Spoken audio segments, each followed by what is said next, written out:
তুমি কি সৃজনশীল প্রশ্ন নিয়ে অনেক বেশি চিন্তিত? অনেক পরিশ্রম করার পরও কাঙ্ক্ষিত নম্বর আনতে পারছো না? তাহলে আজকের এই ভিডিওটি শুধু তোমার জন্য।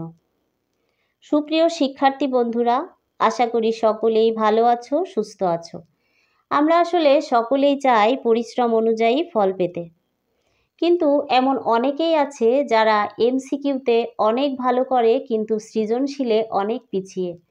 তার জন্য তারা কাঙ্ক্ষিত সাফল্যে পৌঁছাতে পারে না। আজ আমি তোমাদের সাথে আলোচনা করব ঠিক কিভাবে সৃজনশীলের প্রস্তুতি নিলে এবং সৃজনশীলের উত্তর পরীক্ষায় উপস্থাপন করলে সম্পূর্ণ প্রশ্ন সুন্দরভাবে নির্দিষ্ট সময়ে কমপ্লিট করে পূর্ণাঙ্গ নাম্বার পাওয়া যায়। আজ আমরা জানব 70-এ 70 পেতে হলে আসলে কি করতে হয়। আজকের ভিডিওতে দেখানো হবে কিভাবে 70-এ 70 পাওয়া সম্ভব। আগে আমরা প্রশ্ন সম্পর্কে একটা ধারণা নিই।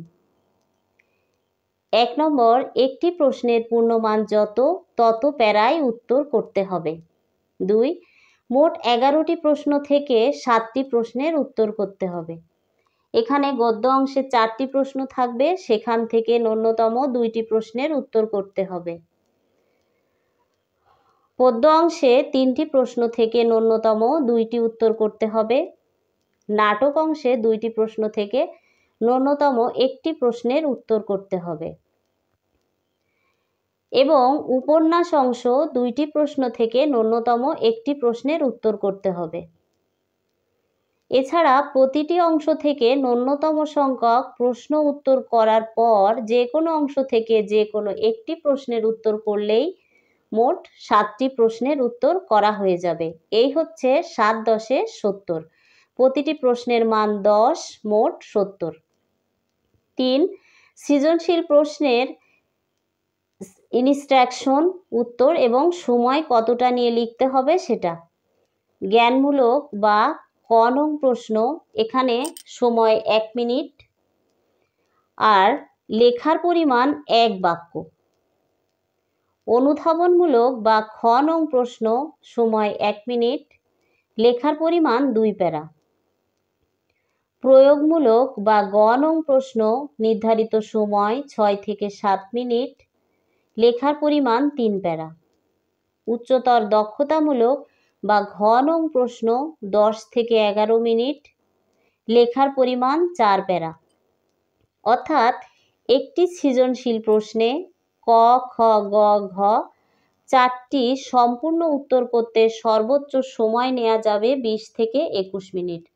অর্থাৎ 20 থেকে 21 মিনিট সময়ের মধ্যে যদি লিখে কমপ্লিট করা যায় তাহলে নির্ধারিত সময়ে লিখে ফেলা সম্ভব। এখন আমরা আসি সৃজনশীল লেখার নিয়মে। সৃজনশীল লিখতে প্রতি পৃষ্ঠায় 14 বা 15 লাইন লিখতে হবে। প্রতি লাইনে 5 থেকে 6টি শব্দ।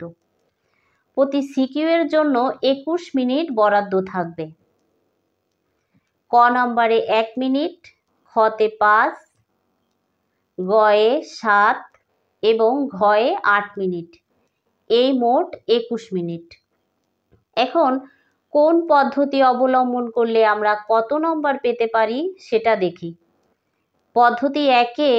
পদ্ধতি 1 যদি আমরা অবলম্বন করি তাহলে আমরা 10-এর ভিতর 7 থেকে 8 নম্বর পেতে পারি।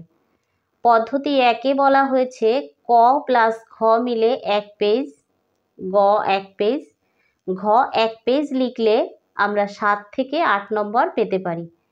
পদ্ধতি 2 যদি অবলম্বন করি তাহলে 8 থেকে 9 নম্বর পাওয়া সম্ভব।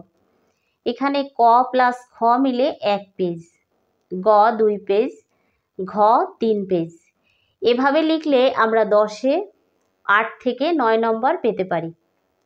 এখন প্রশ্নটা আমরা ঠিক কিভাবে সাজাবো সেটা নিয়েই আলোচনা করছি। 1-এর ক নং উত্তর, অর্থাৎ ক নম্বর লিখতে হবে, সরাসরি উত্তর দিতে হবে।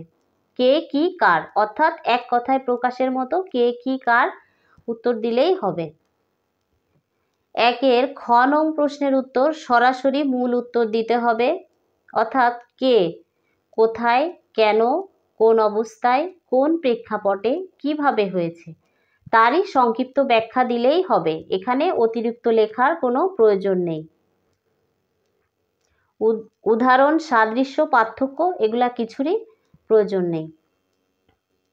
গ নাম্বারের উত্তর সরাসরি উত্তর দিতে হবে। কার সাথে সাদৃশ্য, বৈসাদৃশ্য, প্রতিরূপ, চরিত্র, কোন ঘটনা? পাঠ্য বইয়ের মধ্যে সেই গল্প অথবা কবিতা কোন অংশের সাথে মিল অথবা অমিল রয়েছে এবং কিভাবে সেই সম্পর্ক বিদ্যমান তা পাঠ্য বইয়ের আলোকে ব্যাখ্যা দিতে হবে। প্রয়োজনে ঘটনাও তুলে ধরবে। উদ্দীপকের মধ্যে সেই অংশের মিল অথবা অমিল কিভাবে রয়েছে তা উদ্দীপকের আলোকে ব্যাখ্যা কিংবা সম্পর্কিত ঘটনাও তুলে ধরবে। এখন ঘ নম্বর, সরাসরি উত্তর দিতে হবে। যেমন উক্তিটি যথার্থ অথবা যথার্থ নয়। মূল ভাবকে ধারণ করে সম্পূর্ণ ঘটনা। প্রকাশ পায়নি, এক সূত্রে গাথা, যুক্তিযুক্ত কিংবা যুক্তিসঙ্গত নয়। কেন যথার্থ বা যথার্থ নয় তা পাঠ্য বইয়ের আলোকে তুলে ধরবে এবং সুন্দরভাবে ব্যাখ্যা দিতে হবে। উদ্দীপকের মূল ভাব অনুধাবন করে তার মূল বক্তব্য তুলে ধরবে। উদ্দীপক ও পাঠ্য বই দুটোর মধ্যে কিভাবে মিল অমিল রয়েছে তার বিশ্লেষণ এই অংশে দিবে। পরিণতি, প্রভাব, তাৎপর্য, গুরুত্ব, মূল ভাব। ধন্যবাদ প্রিয় ছাত্রছাত্রী। আসলে অভ্যাস এমন একটা জিনিস, তুমি যদি প্রতিনিয়ত বা মাঝে মাঝেই বাসায় এভাবেই প্রশ্নপত্র ধরে সময় নিয়ে লেখার অভ্যাস করো, তাহলে দেখবে ঠিকই নির্দিষ্ট সময়ে তুমি পরীক্ষার হলে সুন্দরভাবে সৃজনশীলের উত্তর দিয়ে আসতে পারবে। এজন্য তোমাকে অবশ্যই নিজের বাসায় অভ্যাস করতে হবে, বিভিন্ন মডেল টেস্ট দিতে হবে, নিজেকে দক্ষ করে তুলতে হবে। সঠিক অভ্যাসই পারে একটি সঠিক সাফল্য দিতে। সবাইকে ধন্যবাদ। সবাই ভালো থেকো, সুস্থ থেকো। শিক্ষা বিষয়ক বিভিন্ন তথ্য জানতে study tips A to Z চ্যানেলটির সঙ্গেই থেকো। পরবর্তীতে আবার বিভিন্ন বিষয়ে আলোচনা করার জন্য আসবো আমরা। শিক্ষা বিষয়ক, বৃত্তি বিষয়ক সাজেশন, এসএসসির বিভিন্ন সাজেশন, সাবজেক্টের উপর গুরুত্বপূর্ণ ভিডিও নিয়ে আমরা আবার হাজির হব তোমাদের সামনে। ধন্যবাদ সবাইকে। সবাই ভালো থেকো, সুস্থ থেকো। সবার সুস্থতা কামনা করছি। নিয়ম করে নিজেদের পড়াশোনাটা চালিয়ে যেও। সামনেই পরীক্ষা। রুটিন করে সুন্দর করে পড়াশোনা করবে, নিয়মিত লেখালেখি করবে, লেখার অভ্যাসটা থাকবে, তাহলেই সৃজনশীলে অনেক বেশি নম্বর পাবে। কারণ লেখার অভ্যাস যদি না থাকে তাহলে যতই পরিশ্রম করো না কেন পরীক্ষার হলে ঠিকঠাক লিখে আসতে পারবে না। এজন্য সময় ফিক্সড করে লেখার অভ্যাস করো, ঠিকই সৃজনশীলে ভালো নম্বর আসবে।